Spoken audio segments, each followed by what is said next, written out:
lose their faith because heaven shows them too little? But how many people lose their faith because heaven shows them too much?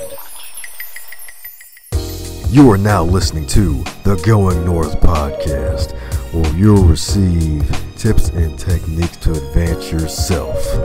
I'm your host, Dom Brightman, and every week we're going to be hearing from an author who's going to share their expertise to help you charge forward in life. On a quick side note, be sure to check out Going North the book. It's available in ebook, audio, as well as paperback form for those who love to read a traditional book.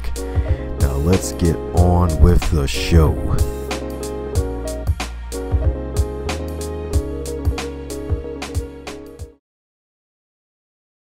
And today on the Going North podcast, where we bring you awesome humans from all over the world doing some extraordinary things.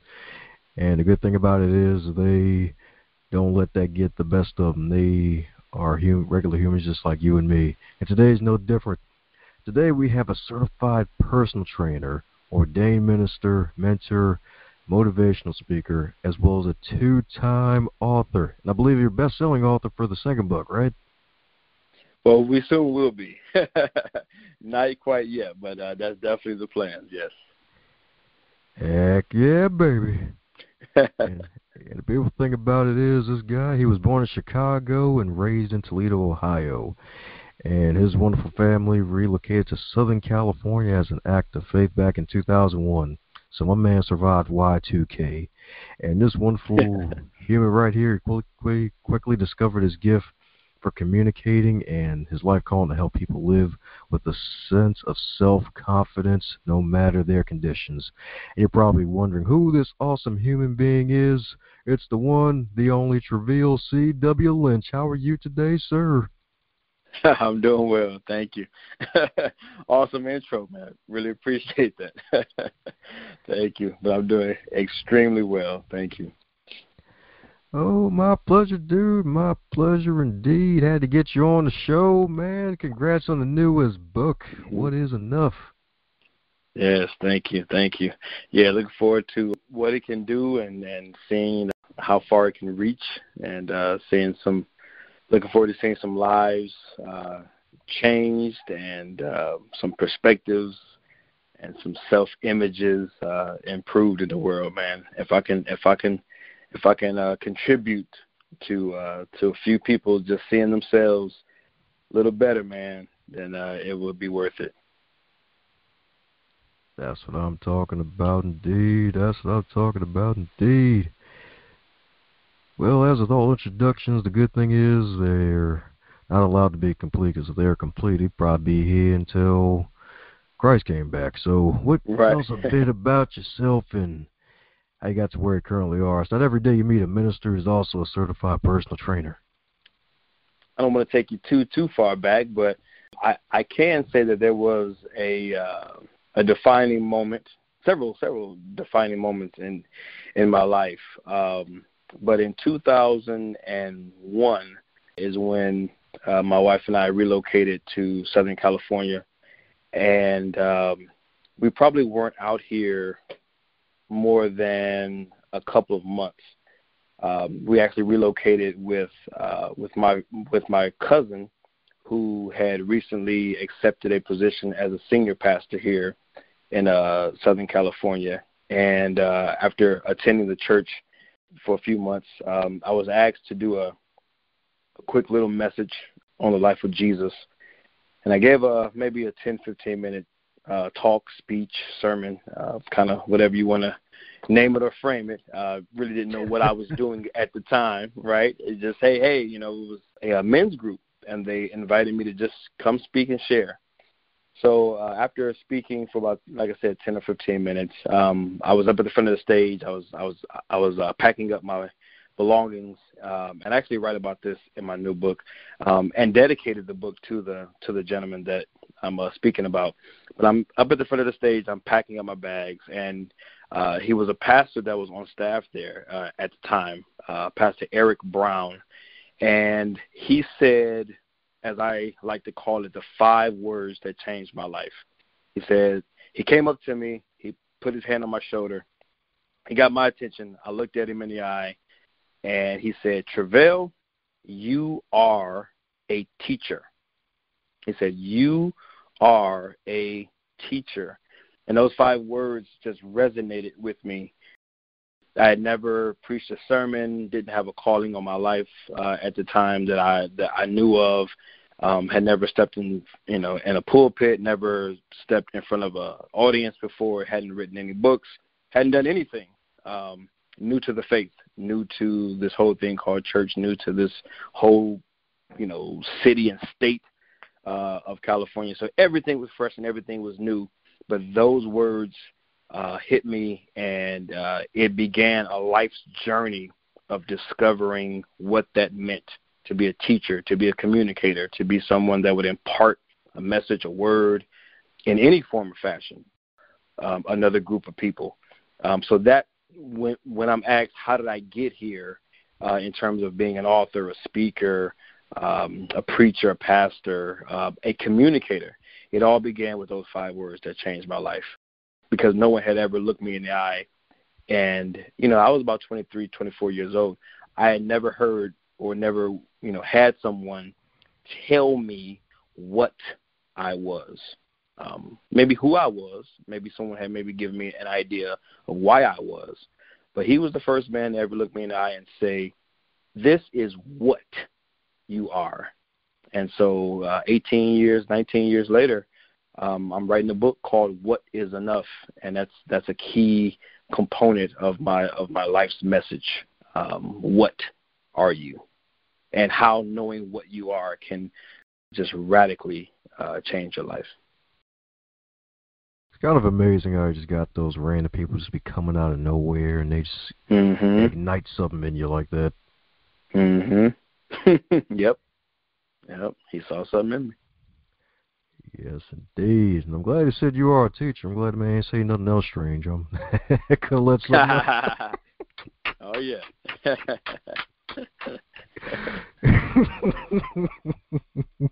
Oh, yeah. I've been called a whole lot of other things. Oh, yeah.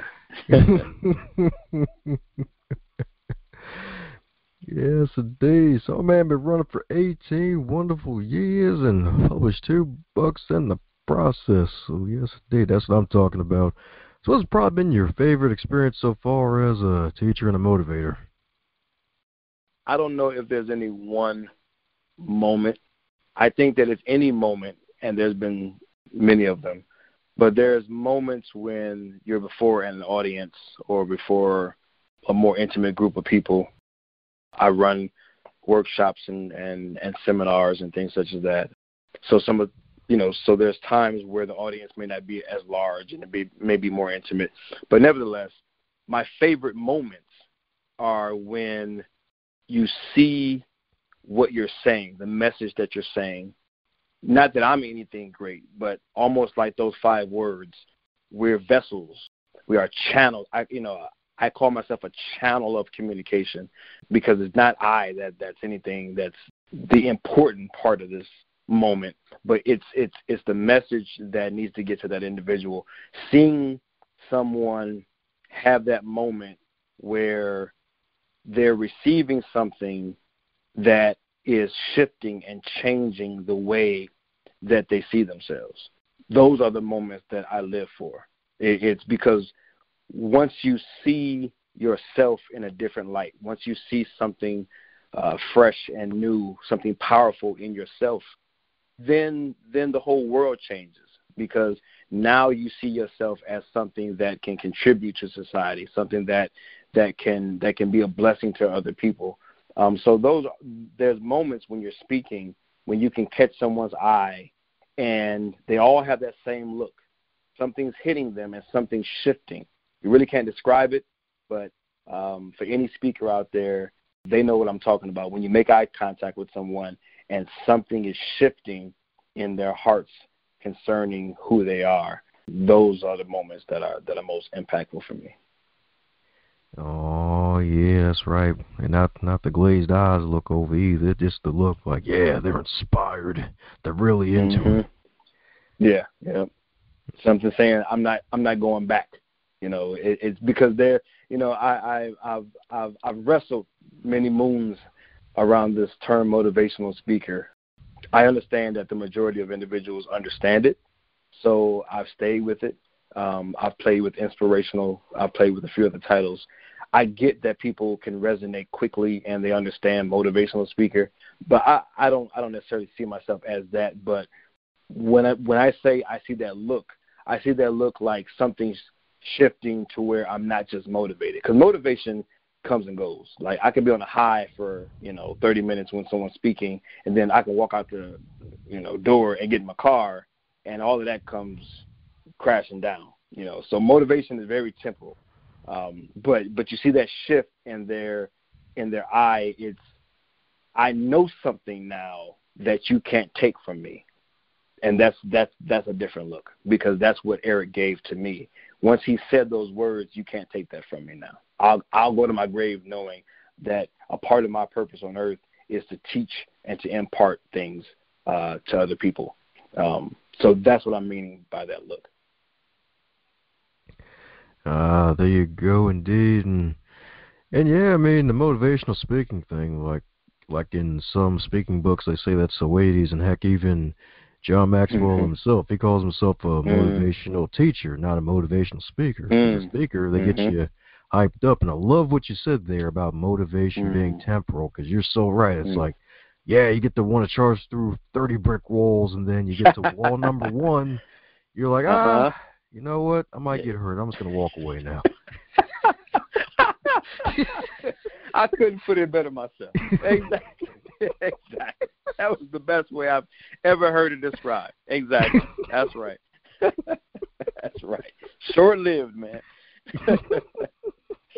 Short-lived. It wears off quick. Yeah, man, I think cheap cologne lasts longer. Yeah, right. Oh, man. That might be like a t-shirt down the road. Cheap cologne lasts longer than motivation. There you go. That's a good one. Exactly. Oh, man. But yes, indeed. And the good news is, not the fact that we're able to get to this point where you realize that you just want to actually inspire folks and get them beyond the fact of motivation, but I heard that you also recently just came off of a sabbatical. Yes. Yeah, that was life-changing, man.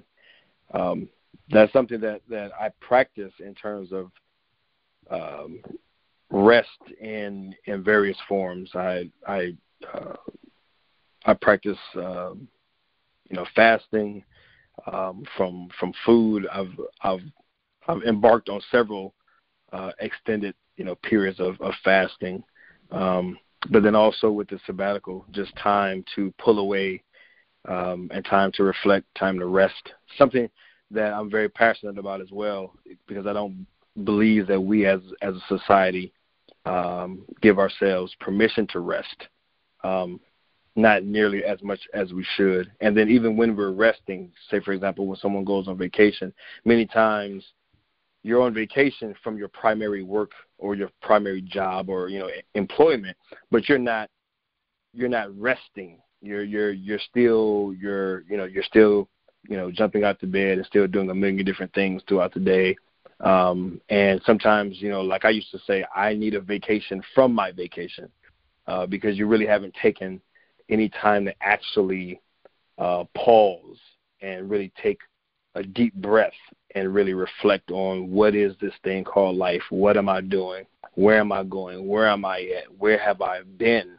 And what is this thing all about? Relationships, God, faith, money, businesses, America, foreign lands. It's like, what is this thing called life really all about? And I think sometimes we're afraid of that, because if we pause long enough and we start listening to our thoughts and we start processing some of these, deeper things, I think the not knowing, because we're going to come to that place of having to realize that we don't know a lot of these answers. We've been fed some robotic answers, and we've just kind of gone with the culture. But what I found on this sabbatical is there's a lot of things that I just don't know about my own faith. There's a lot of things I don't know about myself, about society, but I'm learning to be okay with the unknown. And that was the biggest thing that I got out of this sabbatical, was being okay not knowing, not being able to answer the question, being okay with not being able to give you the answer, being okay with not knowing all the answers about what I believe in or what I say I believe in, and just allowing life to be a journey that I appreciate moment by moment. So yeah, it was a life-changing experience, and so I want to help more people get there if they're willing to. That's awesome right there, man. And that part really spoke to me, especially about the whole vacation piece, not actually resting, because it's like, primary work, yep, I'm not at the cubicle, and then it's out of nowhere you pull out your scroll of to-do list, and then you knock out 30 out of 937 items, and and you go back to primary work all tired. All tired, that's right. Yep. Never actually rested. That's right. Yes, indeed. Yes, indeed. Heck, it even reminds me of this book called Leading on Empty, where the author of the book is actually a big-time pastor, and he actually collapsed in the middle of the church and actually had to be on a forced sabbatical because he was charging hard for so long that he never actually rested. Wow. Yeah. Yeah, man, and it's good you're able to find a way to not get to that point. You did a preemptive strike in a way. Right, that's right. Yeah. No, I sensed it was time now. It was time to really home in on this next leg of life, as I call it. I went into it for a different reason, really to finish up this new book, but I also went into it really looking to, as I call it, simplify and saturate, to really simplify life. Life doesn't have to be so complicated, and I don't have to be stretched in a million different directions, and just wanting to have greater impact and just greater influence. And I said, well, I've got a lot going on. I'm wearing, many, many hats, and I'm tired. I'm worn out, and this is stressful, and I'm doing a lot of good things, as they say, but not doing, that one great thing. So it's, what will my legacy be? What will my name be synonymous with? What will they remember me by? What will I get accomplished while I'm here? Those were the things that I was wrestling with. And I said, man, I need to pull away because there's too many people in my ear. There's too many things that I'm doing. If I don't rest and pull back and recharge and refocus, then I'm just going to, continue in this pattern. And it wasn't a pattern that was fulfilling. So. Nice. And I'm guessing this book is part of your legacy that you're planning to leave? Absolutely. Yeah, I'm excited about this one. This one's, I've got some big stuff coming up. A part of this book. This book was written really as a foundation builder because I was finally able to capture all of my thoughts in one place and say, okay, this is my heartbeat. So now I'm able to go chapter by chapter and just start to peel it back. And now, someone can purchase the book and get everything in one place. But now I'm able to, kind of have a source now that I can just draw from, like a well that I can just keep drawing from. So, yeah, it was really, really for me as much as it was for the people that I wrote it to, in that now I can structure my ongoing communication, and it's not so random, and it's not so it's not presented in a random way. Now I can systematically communicate this message. So I'm really, really excited about that. Congrats, dude. Congrats. It's not every day someone gets to put everything down on And the book will say, hey, that's the foundation. It's like, wow, okay, my man. Yeah. Yeah. Yeah. So mind going deeper into one of the bricks of the foundation that is part of the book? Sure, absolutely. In the book, there's a section that, it's a 5-chapter section where we get into what I call my five C's, and looking at it now, it's in a section called disconnected, and there's 5 different C's. The first one is comparisons. The second one is conformity. The third one is consumption. The fourth one is competition. And the fifth one is compensation. And these are the 5 things, I call them the 5 criminal minds. They are the thing, because I believe that the greatest crime that we can commit are the ones against ourselves. And so these are the 5 criminal minds. These are the mindsets that are criminal in the way that we self-indict, we self-sabotage, we literally self-imprison ourselves by engaging in these 5 areas. So the one area that I'm most passionate about is this comparisons. That's something that I struggle with, and something that I have to still be very mindful of, and I still have to battle with and kind of ward off each day. I think it takes years to develop the ability and maybe the confidence to not compare yourself with other people. But what I found fascinating about comparing, is that most people think that comparing is you looking at what someone else has. And what I discovered was comparisons are less about what other people have, but what you believe you don't have. It's not about what other people have. It's about what you believe you don't have.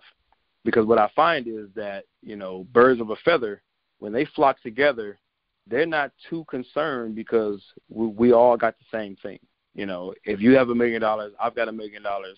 Well, I'm not too concerned about your $1 million because I've got $1 million as well. But if I feel like you have $1 million, but I feel like I don't have the funds, to make me happy, or I don't have enough money in the bank to make me happy, I don't really care that you have $1 million.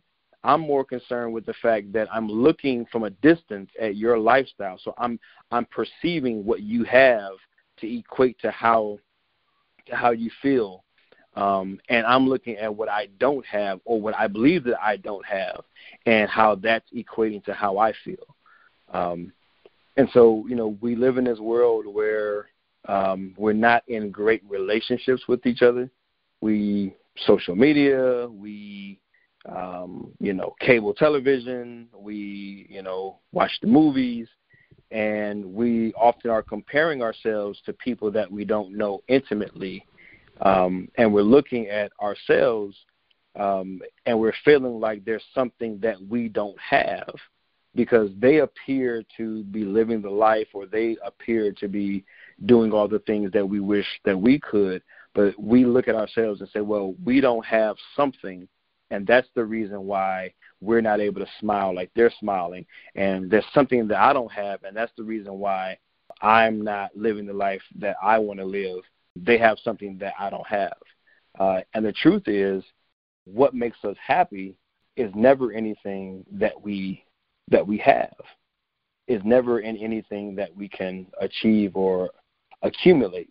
So when we compare ourselves, the truth is we're on equal ground in terms of what makes us happy. If one man is happy and another person is happy, then it's never based on what I don't have, and it's never based on what they do have. True, authentic happiness, in what this book addresses, that search of the human soul, that desire to be truly satisfied with oneself, that's never found in anything that we can have or not have. It's in what we already are. And so that's one that I'm really passionate about, because we really compare, and the only thing that you could possibly compare is things, tangible things, or even a condition of your body. And none of those things are the source to true happiness. So it's a crime, as I say, that we engage in comparisons, because it's such a waste of energy and such a waste of time. Man, that is powerful. I'm buying 2 copies of this book, man. My goodness. Somebody else getting the other copy. That's what I'm talking about. My man got the there we go. That's a powerful philosophy right there, man. My goodness. Especially that comparison. That's actually probably one of the better explanations of the whole comparison thing, because it makes so much sense. It's like you're comparing yourself to what you don't have, and it's like, you know what, that just focus on lack. It's like, well, no. Mm-hmm. That's solid, dude. Yeah. We've never liked what makes us happy. We've never liked it. And you know, just to kind of say too, for anyone that might be listening to the podcast, I use the word happy because that's something, again, almost like motivational speaker. People understand what a motivational speaker is, so they know what they're paying for when they hire me to come and speak. I don't have to tell them all the deep intricacies of what I believe that I really am.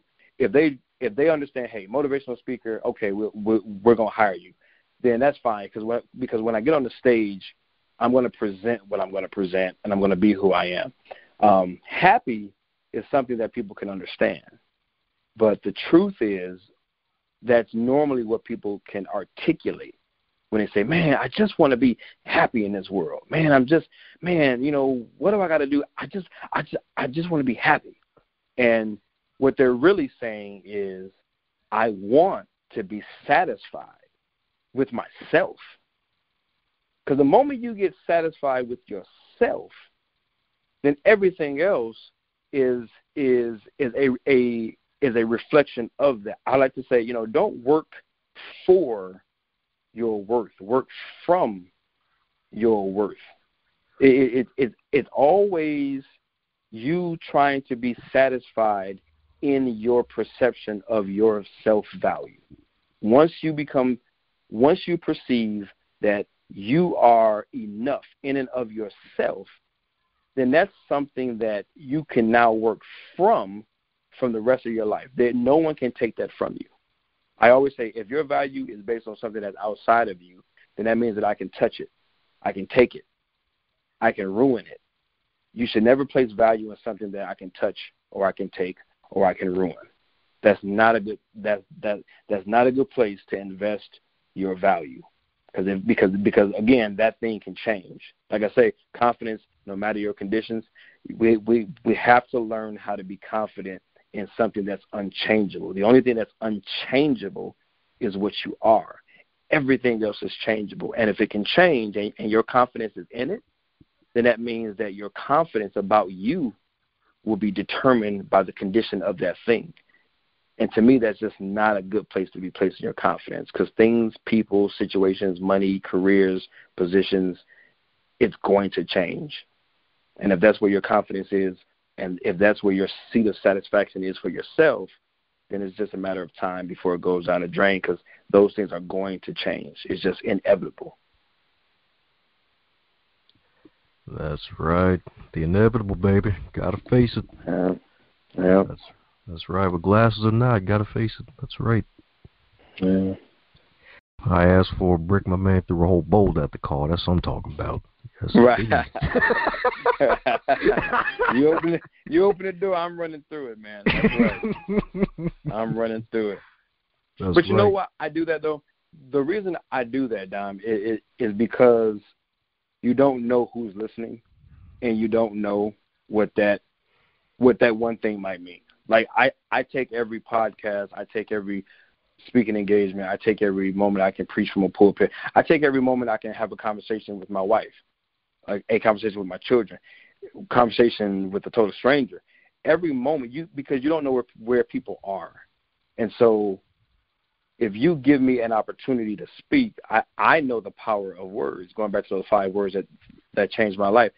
Where would I be had he never said that? Because he could have chose to never say anything.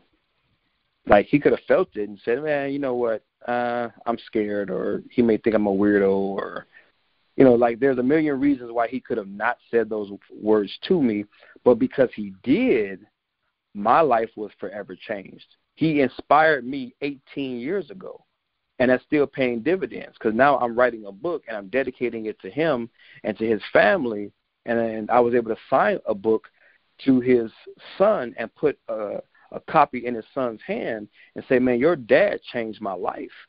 18 years ago, he barely knew me, man. Like, he knew me for a few months and looked me in the eye and said something to me that forever changed my life. And when I think about that, I'm saying, if you give me an opportunity to speak, maybe I'll say something. Maybe I'll look up and say something that actually changes someone's life for the better. And I don't need to get any credit, but it's just the fact that maybe I'll say something that has the same sort of impact, and someone else's life could have been going one way, but they heard me say something, and now it goes a completely different way. And now they can go on to aspire to do great things that continues to, you know, pay those things forward. So that's why I do that. Amen to that, my man. Yes, indeed. My man's an illuminator, baby. That's what I'm talking about. Yes, indeed, baby. That God-given gift right there. Yes, indeed. Indeed, yes, indeed. Definitely 5 series. Yeah, definitely got to pick up that book, folks. Pick it up, take it, hold it, love it. That's right. And pass one on to a friend. Right. That's right. Don't pass weed. Pass this book. That's right. That's right. That's right. They may be who you need to pass it to. Right. It's like, yo, bro, I'm blown, bro. Oh, yeah. man. Like, this is some good stuff, man. Yes, it is, ain't it? Hey, wait, this ain't the pipe. What is this? Yo, man, it's that brand new book, man, from that Treveal CW Lynch, man. Yo, man, these pages green, man. Yo, they black and white. I just feel the green coming, man. I don't know. Yo, I don't know, man. I just got this whole boulder thrown at me, man. I don't know what the heck's going on. Well, the beautiful thing is that not only you wrote the book, is there going to be other projects based around the book too? Will there be an audio version coming out soon for the folks who like to listen to the books and not just sit down and read them? Yes, the audio book is in the works. I'm not sure when we'll be taking that challenge on, but it's definitely a part of the overall project plan. Right now, the biggest focus is one, bringing some awareness to the book itself. It is available on Kindle as well, so they can always download it and read it on their mobile device. But then also looking to create some conversations both in person here in California, Southern California, some focus groups, and then also online. I'm going to be launching a weekly broadcast on Facebook and YouTube, just to start to create some conversation and some dialogue. I feel that people are feeling this way. People are dealing with the question, what is enough? Because the book really addresses the belief that I must first do enough to be enough, and they're trying to earn their enoughness, as I say, in our society. They're trying to work for their position in society, and it's wearing them out. And so I want to get some conversation going around it, and just starting to create some of those safe spaces, as we call it, because we're dealing with it, but no one's really talking about it or articulating it in this way. So that's the biggest things right now. Looking to get some conversation going online, and then start to create some focus groups for some in-person conversations, and then start to branch off from there. Heck yeah, man. Like a big old tree, baby. That's what I'm talking about. Yep. Yeah, get them roots deep. That's right. So that way the metaphorical wig don't fall off, right? Mm-hmm. Well, on a more serious note, you mentioned enoughness, and I guess that leads to the next question. So, from your deep thoughts, how do you think personal happiness is achieved? Personal happiness. So personal happiness in the traditional sense of happiness in terms of the emotion, that one goes back to what we were talking about with motivational speakers. Happiness is a temporary thing. It comes and goes like the wind. It's up and down. It's another emotion like anger. So happiness in the traditional sense, I think, is from moment to moment, day to day. Is nothing that's permanent. You can feel happiness and express it. But what the book is addressing, and I quickly draw that distinction early on in the book to let the reader know, okay, this is why I named it this, because I understand that you understand what the word happiness means, but let's peel back the layers and let's deal with what you're really asking. And that is, how do I become satisfied with myself? How do I do enough in this world to feel like I am enough in this world? And so to answer that question, how does a person become satisfied with themselves, a.k.a. happy? It's knowing what they are. Knowing what they are. I put it in this framework. When a person doesn't know what they are, they don't know their capacity. And if you don't know your capacity, then you don't know your contribution. And if you don't know your contribution, then you don't know how valuable you really are to this world. So taking it a step back, it's once you know that what you are in and of yourself, you are, and this is the way I like to explain it when I'm sharing. We are not simply made or created to make a contribution. We are created to be a contribution. Our very lives are a contribution. So once a person has this revelation that they are a contribution, they are valuable, they are significant, then they're no longer having to, and I talk about this in the book, wait for anything to happen. They no longer have to produce a particular result. They no longer have to achieve a particular accomplishment. They no longer have to satisfy a particular person. They don't have to people please. They don't have to fit into the crowd. They don't have to fit into the club, the cliques. They don't have to be a part of that team or this team. They don't have to make anyone else happy around them. They don't have to do anything because they are. And so in my philosophy, the way I explain it is that once you know what you are, then everything else comes from that versus you working for that. So, yeah, so I would say understanding what you are. Well said indeed, well said indeed. That's right, everybody's got that value, baby, and you just got to contribute in whatever way you're allowed to contribute. Mm-hmm. Well, and speaking of contribution, if you were to wake up tomorrow and you were 25 again, but this time in the current year of 2019, with all of your gain, knowledge, and experience, what advice would you give to yourself? The number one thing the number one piece of advice, and this may sound completely elementary, but it is to live your best existence for you. Live your best existence. For you. Live your best for you. I struggled so many years with living for helping other people. And what I've learned all of these years, 42 years, what I learned is the best contribution that I can make to someone else is to live my best life. Because people learn and people listen and people follow your example before they follow your words. So I would tell myself, man, live your life to the fullest.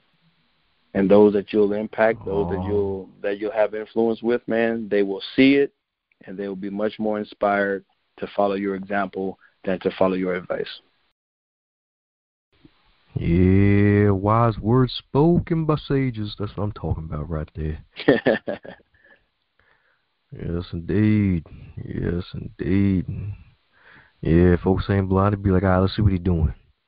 All right, I don't know what he's saying, but I know what he's doing. I see you. That's right. I see you. That's right.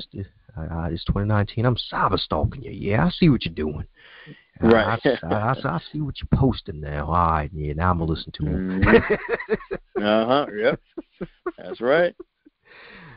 Yes, indeed. Let me see what you're doing.